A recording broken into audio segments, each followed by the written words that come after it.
No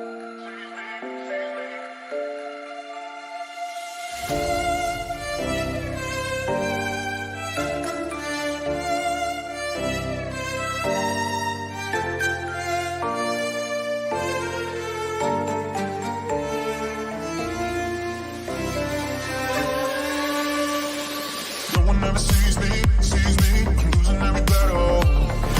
No one ever sees me, I'm losing every battle. No one ever sees me, I'm losing every battle. Can somebody save me, I'm losing every battle.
Good morning. Good morning, everyone. Welcome to the Brand Momentum Morning Show. I'm your host, Faith James, and this is our book for the month.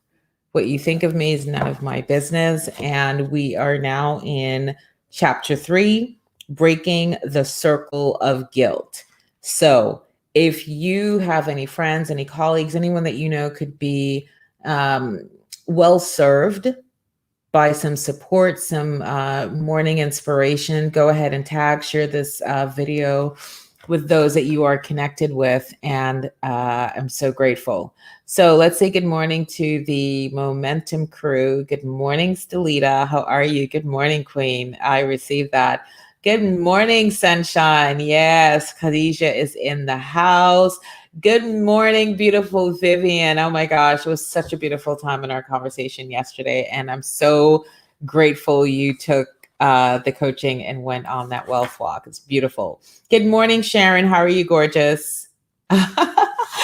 Vivian says she loves my top. Thank you, my love. I appreciate that. Good morning, Marion. How are you? Thank you for joining. And yes, no, it was my pleasure. It was beautiful. It was a really great conversation, and I'm so glad I was able to serve you. So let's get into chapter 3, Breaking the Circle of Guilt. Guilt, like sin, is a highly charged word. Mere mention of it almost always brings a negative response. There are two kinds of guilt: real guilt and false guilt.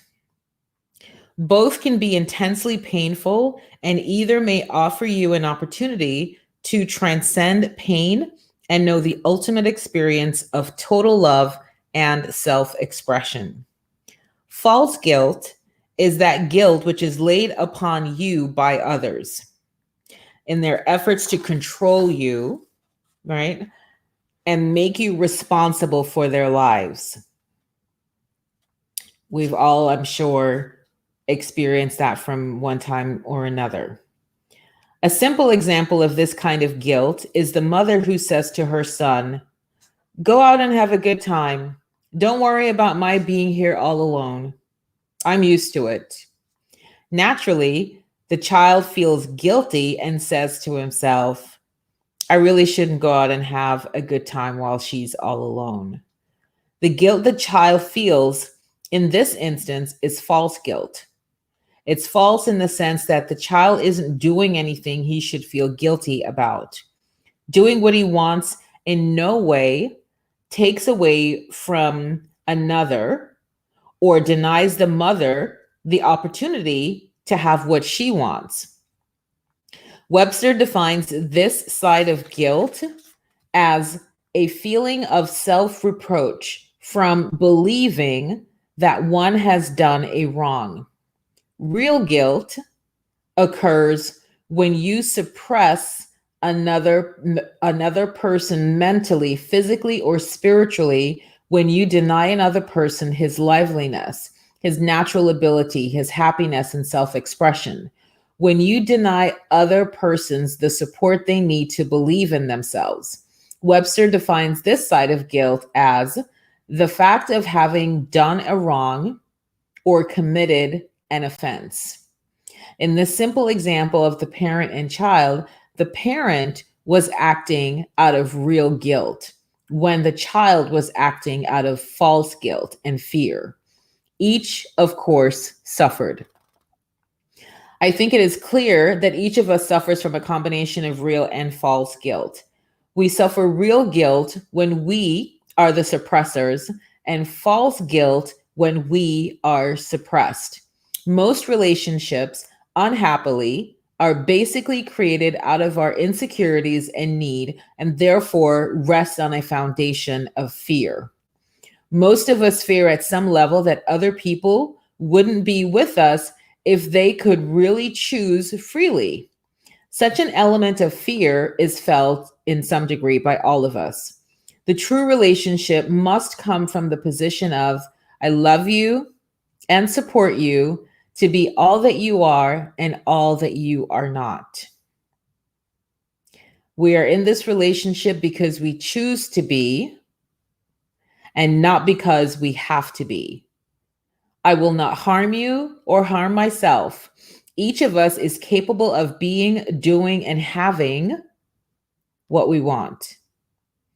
Each releases the other from the responsibility of being his or her source and the provider of happiness and well-being. We acknowledge that God is the source. People are the avenues. Yet from time to time, when I'm giving myself the permission to love myself, it may appear to you that you are the one who has showered me with loving feelings. The reality is that the love feelings I feel when I am with you come out of me. This is the nature of a true relationship. Through the fear that we might not approve of other persons, thus invalidating them and our experiences with them, we use guilt to control them. But you can't hold back another without holding back yourself. Yet we extend our protective, we think, need to control others in our marriages, our parenthood, to the management of our businesses, and even to our schools. Just take a look at a school you know. Notice how many rules that prohibit kids from doing this or that. It's obvious that whoever created the school system proceeded from the assumption that no one chooses to go to school. They go because they have to. Actually, if the schools were alive and had courses and teachers that sparked the kids' imaginations, you couldn't keep the kids away from the school. The fact is that children want to learn, and in their early years, hunger and thirst for knowledge. But we create schools based on the false assumption that kids don't want to learn. And if the idea held by the parents, the teachers, and the administrators, you can bet your life that the kids will have, that's the idea the kids will have as well. They don't want to go to school and they don't want to learn and they didn't want to learn and they feel angry at themselves and others and totally frustrated in their efforts to know the world and themselves. And they suffer false guilt, which in turn may become real guilt as they aggressively fight back at the system through acts of violence and vandalism. Because guilt, false or real, is a personal burden, it creates a vicious cycle. To free yourself from guilt, you lay it on others who in turn give it back, and so on and so on.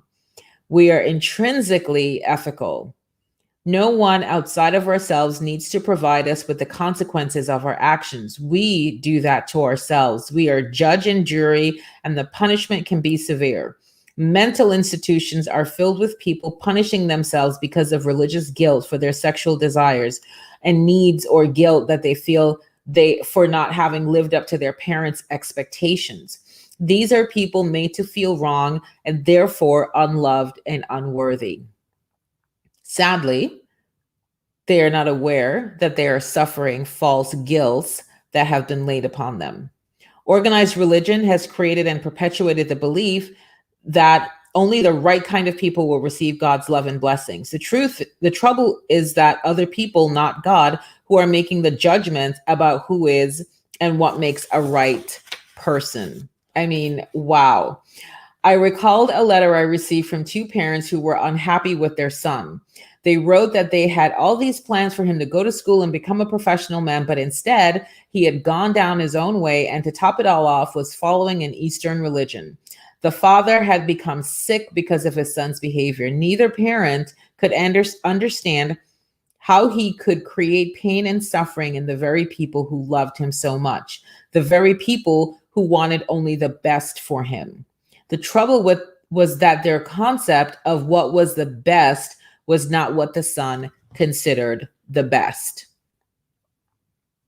I mean, have you guys ever heard of false guilt and real guilt before? Good morning, my beautiful Karen. How are you? Thank you for joining. Good morning, Karen. Oh my gosh, thank you so much for being here. Hello, gorgeous Jacqueline. Hey, hey.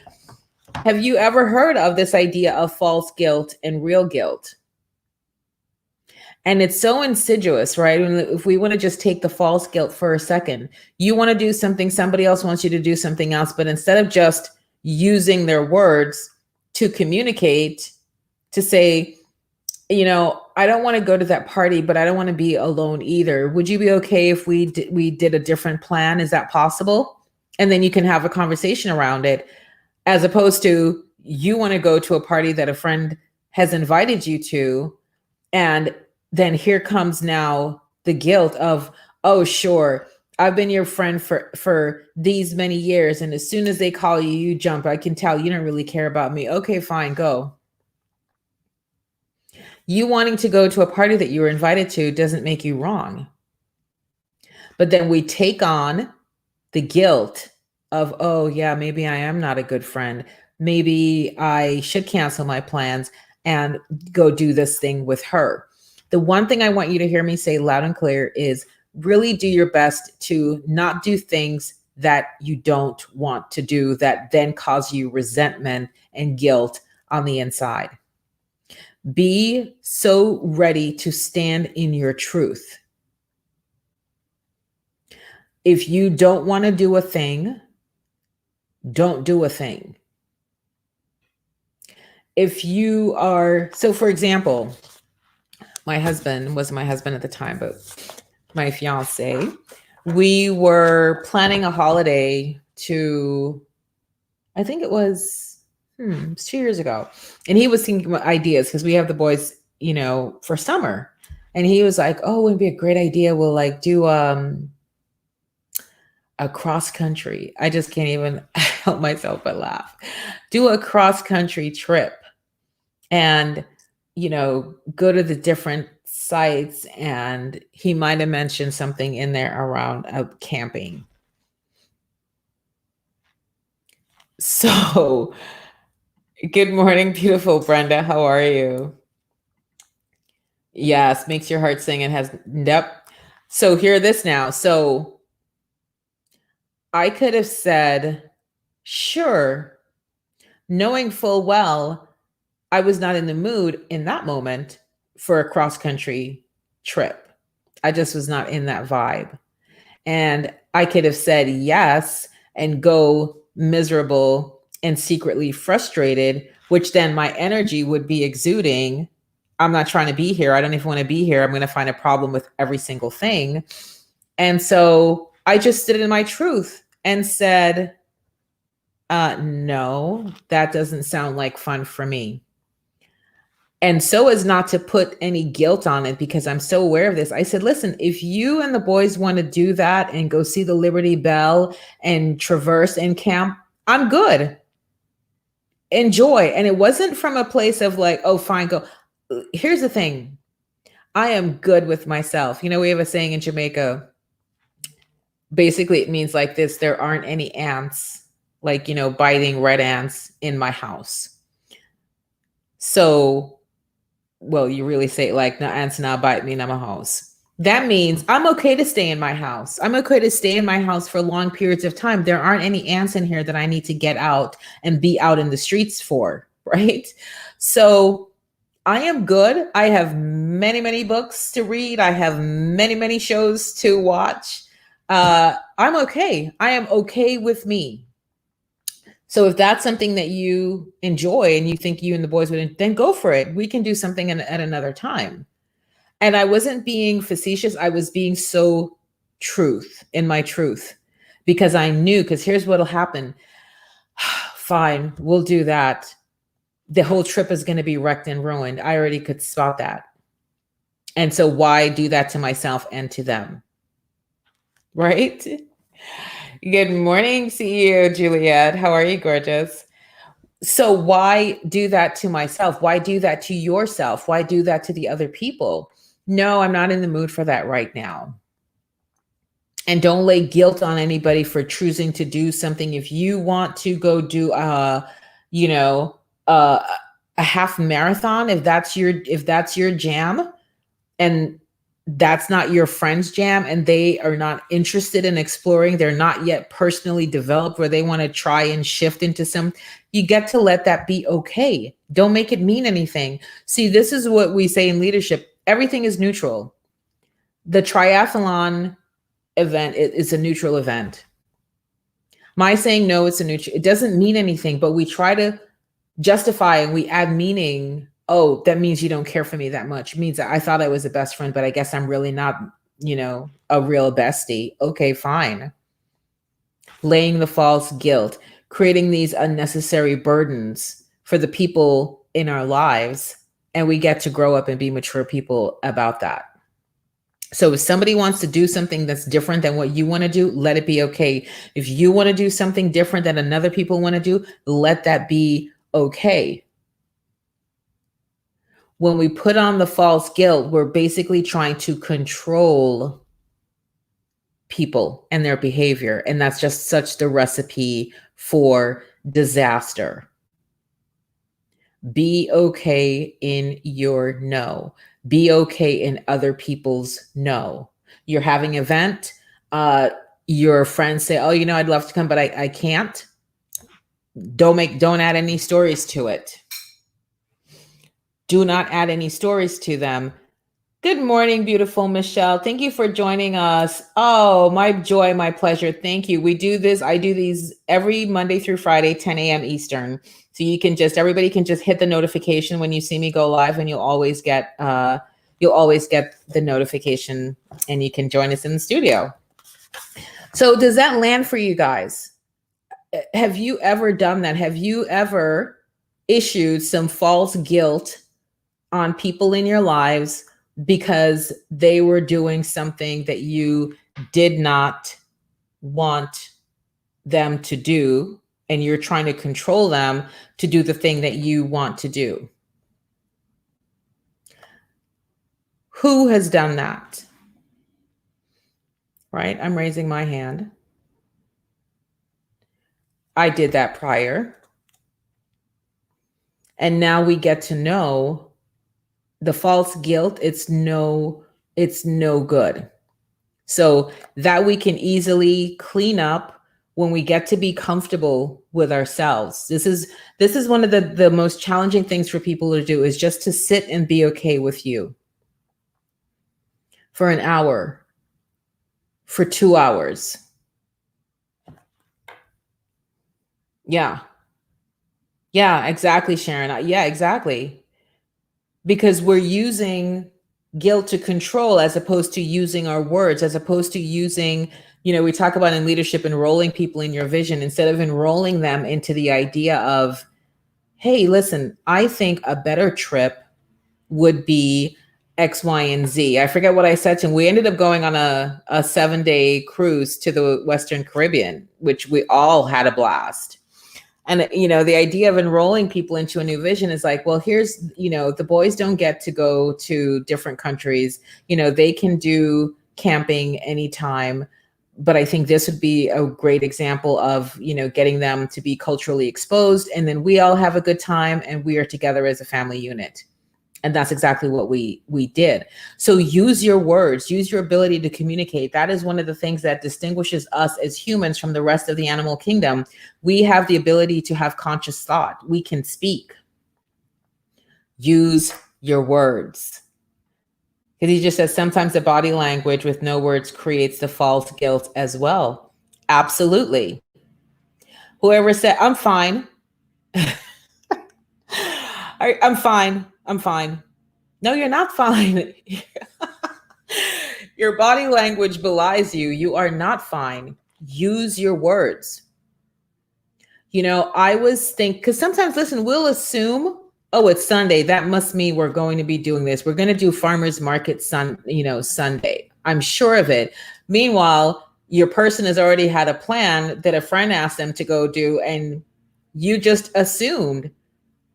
You didn't use your words to say, listen, the farmers market kicks off this coming Sunday. Can we do that? Are you into that? And here's the other great thing. If the person's like, you know what, I'm just not into walking around looking at flowers and vegetables in the sunny day, I'd rather be, poolside or something like that. If you can't negotiate or enroll them in it, then it's okay. So you know what? Listen, I'm going to go for an hour because I want to see the new tropical plants that are coming out of Costa Rica. Why don't we then meet up at the pool center at 3, right? You can negotiate. It doesn't have to be all or nothing. Simple. So let's really try to get into Exactly. There are no ants in my house. I can be good. I'm a natural introvert. Most people think that it's crazy when I say that. I am so good in my house. And we get to read on. So as I came to know this situation better, I learned that these parents had spent their entire lives trying to suppress the son, to make him fit their picture. They never took the time to say, let's support our son in what he wants to do. Instead, by trying to control him, they laid this false guilt on him. So if he did anything he wanted to do, he always felt guilty. Guilt is so heavy. It's so dense. And so rather than use their words to have the conversation with the son to say, what do you want to do? What are you interested in? What are some of the things that are, kind of striking a chord with you right now? And then have a conversation. I mean, how many times you've seen, or maybe if a parent, you've been doing this before, where you're like, oh no, you should absolutely go be a doctor, go be a teacher, go be this, these are secure jobs. You'll always have a job forever. See, that's your fear coming in and trying to influence and control your child, right? And we get to know that we get people in their passion, in their space, they're going to be a happier, healthier human being that's going to be walking around spreading more joy and love because they themselves are vibrating in love and joy. They're not in a job that they hate. HubSpot shared 70% of US workers hate their jobs. 70. That's a lot of low frequency vibration. That's a lot of angst. That's a lot of hate moving around the earth. 70%. Why? When there's so many things out there that we get to do. Why are we in fear, locked into a position, a place that we absolutely hate? No bueno. So it's ironic that even though people want to make a contribution to the well-being of others and to truly be of value, their concept of what makes a real contribution is usually erroneous. The reason is that parents are suffering false guilt laid upon them by others. They lay this guilt upon their children and in the process suffer real guilt. Out of their own and early suppression, they become the suppressors. In this manner, guilt is passed from person to person to person. The consequence is that we are always dealing with both false and real guilt. Thus, the cycle of insanity is in full force. Because of these internally and externally imposed life scripts, we as parents are more often concerned about what neighbors and relatives think of our merits as parents than what about our kids think. The Bible says, that the iniquity of the fathers is visited upon the children. I believe the word iniquity or sin misses the point because spiritually, one is a complete, perfect person. Guilt might have been a better word. And there is the phrase visited upon. A visitor is a temporary resident remaining with you only as long as you desire. You have the right to send it home. So the trick is to break the circle so that the guilt will not be passed on from person to person or from generation to generation, and it can be done. Earlier, I said that real guilt provides an opportunity for us to change our fear. This opportunity comes as we seek to break the circle of guilt. To break the circle, you must first stand outside the circle and observe. Observe your feelings and your thoughts. Observe how you respond to others when you deny your own wants. And when you deny others their wants, this is the first step, but it is a necessary one. So the idea of observing, what is my reaction? What is my response? What is my behavior when somebody says they're going to do something counter to what it is that I'm thinking is the good thing or the right thing to do? So your husband says, I'm going, so-and-so is planning a golf trip for the boys. And rather than use your words, your thoughts, your feelings to communicate, either you're on board or you're not on board with this trip, to communicate, you use guilt. I'm such a good, I always reserve my weekends for you. And now, you're going to reserve your weekend for your boys. I guess you love them more than you love your wife. I've given you, 13 good years. Observe, is that your way of being? Because you get to really come clear and come clean with yourself and with others. And when you shift into this way of being, you'll see that it changes so much. You end up getting more of what you want when you're in this place of noticing, when you're in this place of using your words, when you're in this place of communicating. What is it that you're feeling?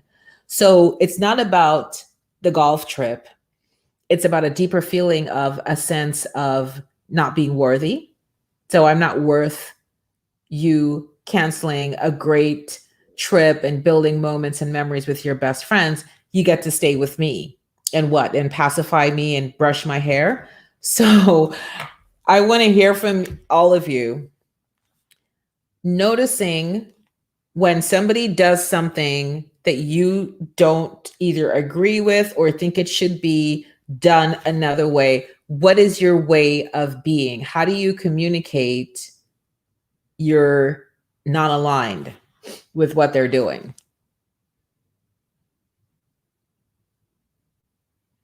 And here's another thing that you get to do. So I have behind my door a big month annual calendar. And what my husband and we do is we sit and we plan out our personal trips.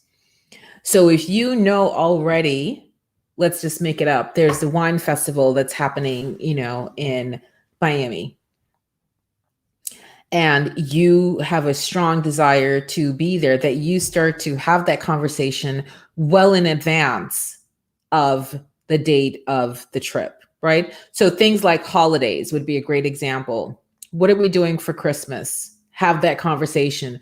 Don't wait until it's November 1st and then everybody's assuming everybody's good. Everybody's out making their own plans.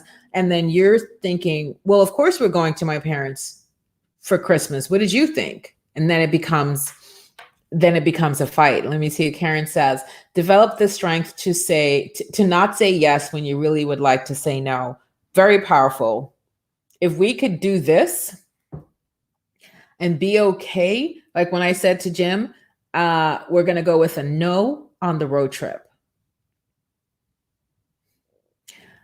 And one of the things I always say is, listen, I'm standing in my truth. I'm standing I'm standing in my truth of what I know about me. Listen, could I develop more love and appreciation for the camping and the road trip? Absolutely. But guess what? God's still doing the work in me. I'm not there yet. Like if that's my one vacation, no, ma'am, we're not camping.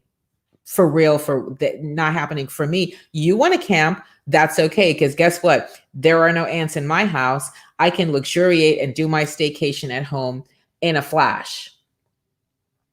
So brilliant, brilliant stuff, Karen. Vivian says she tries to compromise. And so this is what I'm saying with the calendar, right? So they're like the big known events. New Year's, Christmas, Hanukkah, Thanksgiving, 4th of July, Memorial Day, right? Which is coming up. So hope you guys already had this conversation. What are we doing, right? If you have a significant other, a husband, a wife, or whomever, what are our plans? Let's have that conversation so then it doesn't become this kind of, false guilt situation later. And then you negotiate it. Like literally just this morning, Vivian, now you're speaking my language. You see, now we can have a conversation. We can absolutely have a conversation about this. So you have the calendar. So if you guys aren't doing this now, this I'm giving you as a pro tip. You have a full calendar. You have the conversation with your husband, your wife, significant other, your kids, your best girlfriends, whatever, whomever, and you come to some discussion around this. It's like, oh, this year for Thanksgiving, I'm actually thinking about going to see my friend in Greece. And you have that conversation and share why and say, okay, well, yeah, I'm going to do that because she's only going to be there for a couple months. And then maybe for Christmas, we can do, this other thing. Have the conversation, use your words. But as Karen was saying, we get to stand in the power of our words. If it's yes, it's yes. If it's no, it's no. It's scriptural. There's actually literally, let me see if I can pull it up.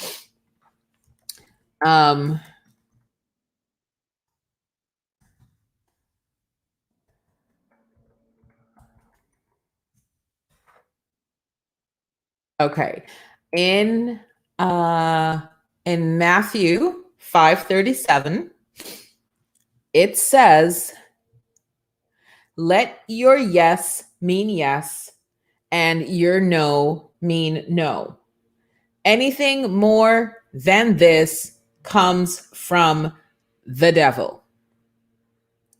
Oh my, right? This is how powerful this is. And when we try to do these false guilt things, it's not a good thing to do. Let your yes mean yes and your no mean no. Matthew 5:37. Right? Jacqueline says, hubby and I are always in sync. I am the feminine of him. We love doing the same things together. And that's great when you guys are on the same page, and it's fantastic and it's wonderful. And there may be also opportunities where, each person has their own interests. So for example, my husband's a great golfer, right? I'm just at the early beginning stages. And so when he wants to go golfing with his buddies, I'm not trying to insert myself like, oh, I get to be in there too. Like when he and I go out alone, I even feel better because, I'm learning and I don't want to keep the game too slow. So I let that be okay, right? I may want to go on a girls trip. My husband's not interested in attending a girls trip, to go lay out and shop and do all those things. So we get space to do our own things, knowing that when we come back together, we have our things that we set. So definitely use the calendar, the annual calendar. Look at the main holidays, right? Let's start planning Christmas. Let's start planning Hanukkah now. What are we doing? What do we want to do? Do we want to cook? Do we want to go to friends? Like have those conversations now so that you're on the same page. So it's not later in the month, then it's you're issuing false guilt on people because you didn't have the conversation with your partner. Vivian says, I agree Though not always easy to say no because you want people to be happy and people pleaser. So here's the word from the queen herself, Oprah. People with a need to please end up with heart disease. She had for a long time been in that people pleaser mode because, well, she's Oprah. She's got all these kinds of access and resource and connections and money. And people just think, oh, you're generous, you're a philanthropist, you get to save the entire planet. I need $1 million here. This one needs 2,000. This, right? Everybody was coming at her. She shared a story where people would, when she was in Chicago, because they knew now that, Oprah's Oprah now, knocking on her door, telling the sob stories so she can help. And she had to get to a point where she was so firm and so grounded in who she was that she was able to say no. She told a story of, I think it was Stevie Wonder, who had connected with her around some charity thing that he was doing, and he wanted her to I don't know, it was $1 million or something like that. And she shared that she was like tense around it, like, oh my gosh, it's Stevie Wonder. But she wasn't aligned to the thing, what was going on, right? You don't have to be aligned to everything. So she said no, and she was kind of like holding her breath and being tense, thinking he was going to say, well, later for you, Oprah, I'm a celebrity just as important as you. What do you mean no? And he said, okay, yep, no problem. And she was shocked. She was like, oh my gosh, thinking he was going to say, I'm never speaking to you again.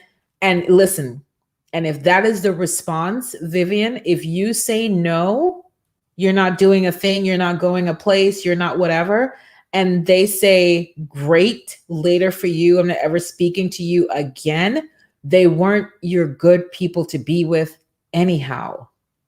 We get to clean and clear out the people for whom we are not meant to be spending that kind of time with.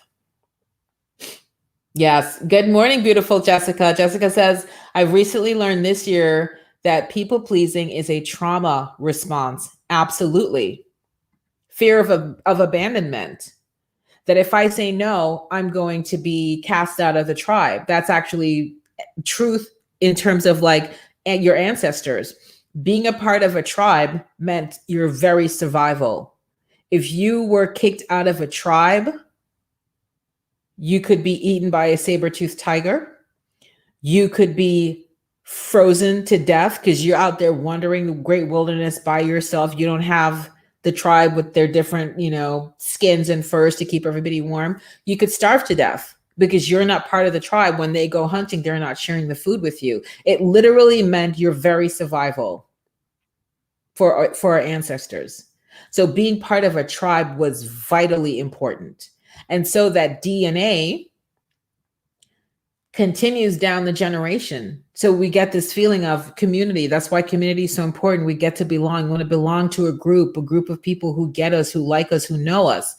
And when we have this fear of, if I say no, it equals death, right? If you think about from the tribal standpoint, if I say no, they're going to kick me out of the tribe. I'm going to be wandering the wilderness. I'm going to starve to death. That's where that trauma comes from. So we get to release it. No, it doesn't. There are many people who want to hang with you, who are not going to be asking you to give of yourself to the point where you're just no longer even recognizable to yourself.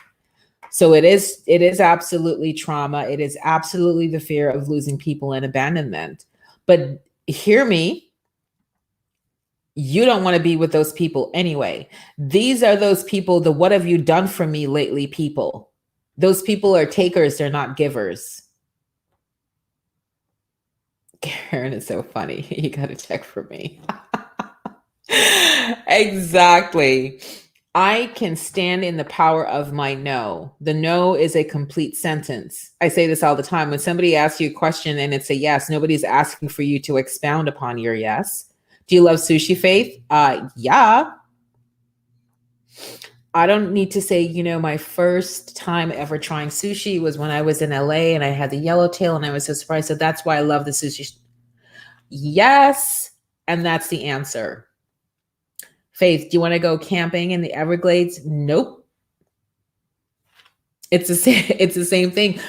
It's right. The response is neutral, but we add meaning to it. If you say no, that makes you a bad person. If you say no, that means you don't like me. If you say no, that means you think you're better than me. We add these meanings to it's just a response. It's either yes or no. Matthew 5, again, let your yes mean yes and your no mean no. Anything else comes of the devil. That is saying it is evil to say yes when you really mean no. That you're acting like you're the devil's spawn when you do that. We got to stand in our truth and our integrity.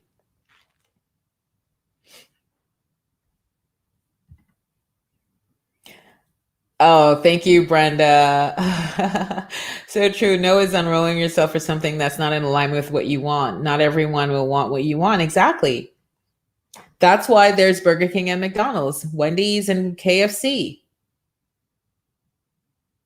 Right? It's all quick serve restaurants, but some people love the Burger King way of doing their fries better than the McDonald's, and some people like the McDonald's fries better than the Wendy's fries. It's not good, or it just is. And when we can take our false guilt off of people, are you going to be able to come to my my masterclass? Nope. Like, so for example, today, in our CEO bootcamp and mastermind program, today's their first year meeting with the board of directors, right? You've got people from all over Hollywood, attorneys, marketing, influencers who are top of their game are coming to serve as a board of directors for the CEOs. There was one that I reached out to, and she said she wasn't going to be able to join. Okay, no worries. Be well. Take care of what you got to take care of. You know, if you can come to any of the other sessions, wonderful. I don't go, well, you told me that you were really into the work and make it mean something. No, absolutely not. It's just a no. I'm not going to be able to do that. People are busy. The people are busy. Please, somebody hashtag, everybody hashtag this, hashtag the people are busy. And so if you're in business and you're putting on an event or you're doing a retreat or whatever you're doing, and somebody says that they can't make it, let that be okay. Let that be okay, because if you're mad because two people say they can't, you're coming from a scarcity mentality. There are hundreds of thousands of people in your community. There are millions of people in your state. There are billions of people in the planet. There is no lack of people to attend your events. So don't get so laser focused on these two, because you're acting like they owe you. It just doesn't work out. Absolutely. Yes, the people are busy. The people are busy. And so if it works out that they come, wonderful. If it works out that they can't come, wonderful. Right? That's just the way I operate. It's the way I'm encouraging every one of you to do it, because it creates such ease in your life that you're not. I tell people you can't mean mug people into doing business with you. If and when the time is right, it's perfect. If the time isn't right for them, it's perfect. Everything is perfect. In all circumstances, give gratitude, be grateful, and just keep it moving. So let that be our lesson for today. We know that the people are busy. Everybody has choice, right? We've been given free will, and you get to use it, right? You get to use it. Oh, absolutely. It's no worries. If you're in network marketing, shout out to all my network marketers. If you're presenting your oil, your pill, your soap, whatever, and you're worried about how to present it, here's a pro tip. Listen, this may or may not be for you. So you're already giving them the signal, it is okay for your no. And I'm not concerned with your no. I'm not even concerned with your yes. That when you are presenting your products and services, that you just get to focus on, am I doing the thing, the number one thing that you get to do when you're in network marketing, which is generate awareness. First, generate awareness, then trial. So if let's just say, so let's use Brenda. Brenda's on network marketing, but I just want to use her as an example since she's here. She does her body butters and her bath salts. And she is like the 1 ounce samples. And so in order to get somebody to sample it, because listen, how many butters and salts are on the planet? A lot. The people are burnt out with new things coming on. It's like, listen, what I have is good enough. And so the way that you get around that, right? I'm jumping into training now, which was not the plan, but I'm just guided by God. So here we go, is to have a sampling strategy. So that here is my thing, whether it's her butter, her salts, and you talk about why it's great and what it does and how people have been using it and results, right? Whatever you want to do to generate the awareness. Then you have a sampling strategy that says, hey, I'm going to give you this 1 ounce. You can try it and see for yourself and be unattached. So when you're doing a 1 ounce thing, listen, does this have a cost to it? Of course, the jar, the label, and the product itself. But you are okay because your sampling strategy is a way for you to get into trial and then purchase. So for those of you who have a physical product, think about what is one way that I can do a sampling strategy and let people in. If you're doing coaching, can you do a free session? A 30-minute laser coaching, hot seating thing where you do it on a Zoom and you invite a whole bunch of people in, they come for free and they get to experience you. So when we weren't in COVID and I was in Port St. Lucie, one of the things that I did my branding over lunch, the third of week in every month. And I would be at Kyle G, shout out to Kyle G's fabulous, beautiful 5-star luxury seafood and steak restaurant on the beach. It was fab. It was zhuzh. I would have a house photographer, shout out to Christine Stewart, who would come and shoot every month while we were there. So it was like, I don't know, $30 just to cover the food. Like it wasn't like a money-making thing for me. I had to pay the photographer and everybody, paid $30 to attend. But I'm there coaching live for 2 hours. You can't get me to coach you for 2 hours for $30. So that was my version of my sampling strategy so that the people can come and experience. It's no different when you go to a boutique and you're looking at a top and you're like, ooh, I think I like that. It's like, listen, try it on. You go to the dealership and you're like, you know what? I think I want a sports car for the summer. Let's go on a test drive. So think about for yourself, whether you're in network marketing, whether you have your own business, whether you're doing services, coaching, etc. What could be a sampling strategy for you? How do you get the people to firsthand sample your thing?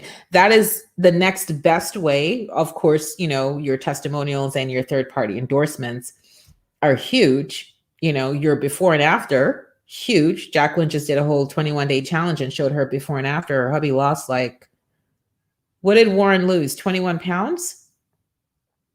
So, right, that's proof positive.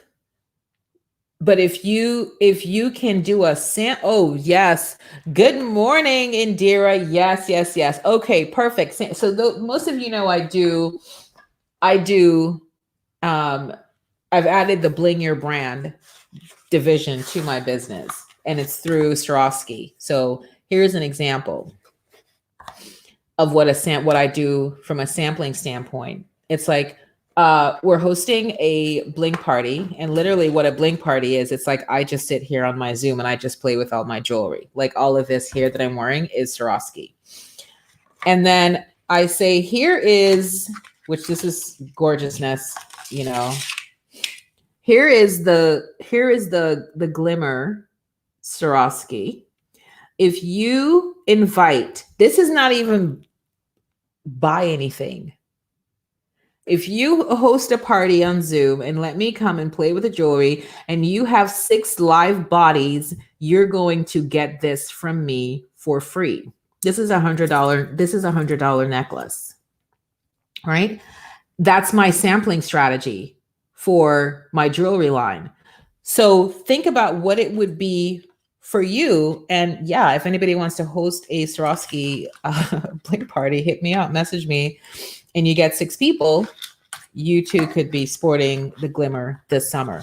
So you see what I'm saying? That's what I do. So it's so important that you think about what are ways that I can get people to sample my stuff. If you're doing products and services, like I did once for a client, I saw that her branding was not good. Let me just leave it at that. It wasn't good. And I had my team recreate. So she had a poster that she was using to promote what she was doing. I had my team recreate it. So I invested my own time and resources to say, here's we've taken the liberty to redo your promotional flyer.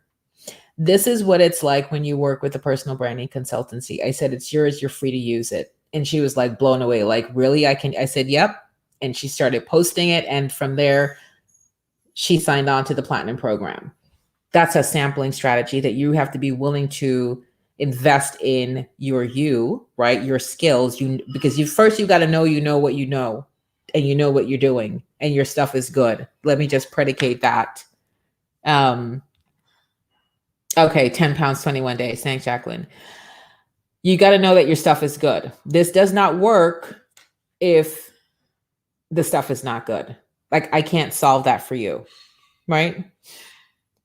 If you say you are, the best at doing balayage, right? My agency can help you get the word out about your balayage skills. We can help you get more visibility, get more people coming to you, but I can't teach you to really do balayage. Like you need to know how to do that. So it's the same for anything that you're doing, but sampling. So then let's just assume, right? It's good. It's good. You've got your receipts, you've got the proof, the testimonials, the people are losing, all kinds of weight. They're looking fab. How can you get a sampling strategy into your business so that more people experience you? That's where a lot of people get blocked and stuck. Okay, so I totally went off the topic because God just says, give them that gifting today. So we're back to guilt. We're back to guilt, and you get to know that your no is okay.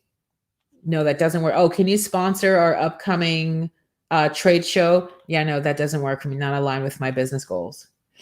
And it's okay. And if they want to not invite you to their trade show Christmas party because you didn't sponsor, that's okay too. Trust and believe there are plenty more invitations waiting to come your way. That's always God's way of clearing the path for you. When we say, God, go ahead of us and make our crooked path straight, that's what he's doing. And then when he's doing the work for you, you want to say, but wait a minute. You ever had somebody like you hire somebody and then you're going to tell them what to do? Who's guilty of that? It's like, no, clean it this way. No. You want to brush underneath.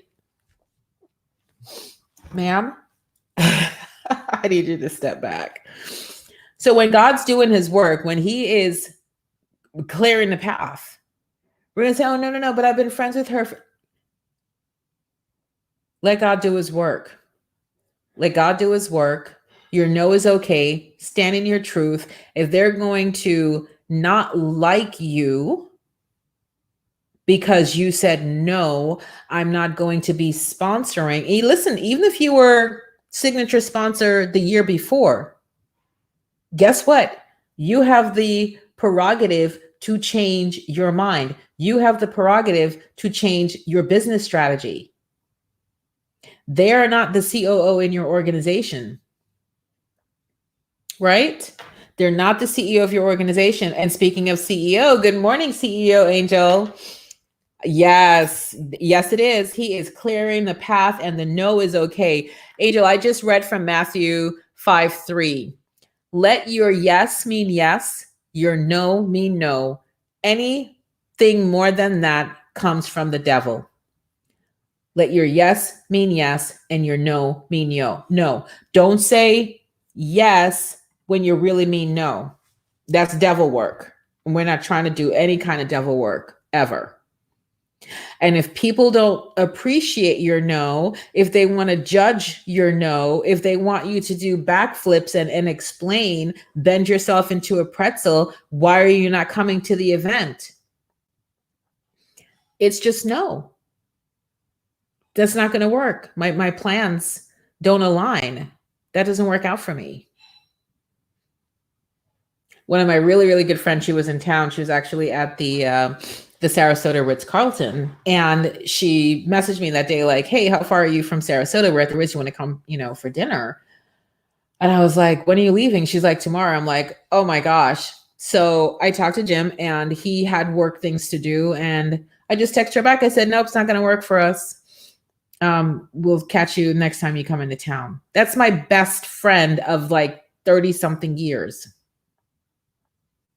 And I could have, in my olden days, my not strong in my leadership version of me, I could have been like, oh my gosh, she's here. We haven't seen each other in such a long time. And we're going to go drive. And no, it just doesn't work. And it doesn't mean I love you any less. I love you. She knows that. This time, this is just not going to work. And it's okay. And she's okay. And I'm okay. And there's no tenseness. There's no like, I can't believe you couldn't prioritize me. We haven't. Nope. It's just a no. It's going to be a no on that one today. I love you though. Have a great time at the Ritz with your fabulous self. All right. Jacqueline says, that's right. It's so interesting when you think about what it means. It's not just, oh, I said yes, but I really meant no. We get to understand what it's mean. It's like of the doubt because you're being duplicitous, right? You're being cunning and sneaky to yourself. And it's like, it's no good. Have a year of no. Shanda Rhimes. Yeah, absolutely. If it doesn't serve you, it just doesn't serve you. We get to put ourselves in the first position. Remember, we just finished reading. Last month's reading was the audacity to be queen, right? Stay in your queendom, stay in your knowing. It doesn't work for me. And be ready that if they're going to judge you and mean mug you and not talk to you because you couldn't sponsor the trade show, you couldn't come to the event, then that's going to be okay as well. You got plenty of people who are just waiting to be in your circle, waiting to be in your tribe, waiting to love on you. This is God just clearing the way. And as I'm going to close us to say, when God closes a door, don't keep staring at the door, trying to will this door back open, and you're missing the window that God just opened over here. Do not do that. If I say yes when I want to say no and go anyway, listen, so true. I love it. 2 more open. Absolutely. And why do that to yourself? Why do that to yourself? You're going to mess up your own energy and you're going to mess up the party because you're going to be just not fun to be around. Oh, listen, that's our jam. Let's dance. No, I'm good. I'm good right here. My feet hurt. I'm tired. So I hope that served everyone well. Go and be awesome and fabulous. Remember, you are the queen that you were designed and created to be. Don't give anybody any false guilt. Don't accept anybody's false guilt today, tomorrow, weekend, moving forward, ever. Be okay that you know that your conscience sets you free, that you didn't do anything wrong. So it's not as if you had said to them, oh yeah, for sure, I'm going to be at the party. And in fact, I'll pick you up. And then you just ghost them. You don't show up, you don't call, you don't text, right? Then that's when you're going to have the guilt. Like you did something wrong. You oppressed somebody. So you basically caused that person to miss the party because you were not in alignment and integrity with your word. So then that's where that guilt will come on for you. But if you know you're not trying to go and you don't want to go, just let your no be okay. And they get to be okay with that as well. Karen, my love, I appreciate you. Thank you so much. I received that. You blessed me with your words. Thank you. Thank you. Karen, yes, that's absolutely a word. Stop looking at the closed door. Check your peripheral vision. The window just opened and you can jump in to a thing that you thought you couldn't get into. God just opened a window. Get in. Absolutely no false hope. None, none, none. Yes, I am. I love that. Have such a blessed day, my love. Everyone, be well, be fabulous. I will see everybody back here tomorrow, 10 a.m. Eastern Daylight Time. Definitely tag, share your friends. There's so many people that are just in such a space of hurt, feeling that there isn't community for them. They can't find any like-minded people. And listen, the reason I do the show and where I committed myself, because for me, I love to just, as I said, I'm okay with myself. I can be home. I could be doing so many other things, but I get to show up and be committed to this because I know that my gifting is not about it's not about me. My gifting, my anointing on my life are from God to come through me to his people. And so for that reason, I stand and I show up. So be beautiful, be awesome. And I will see everybody back here in the studio tomorrow at 10 a.m. Eastern. Bye for now.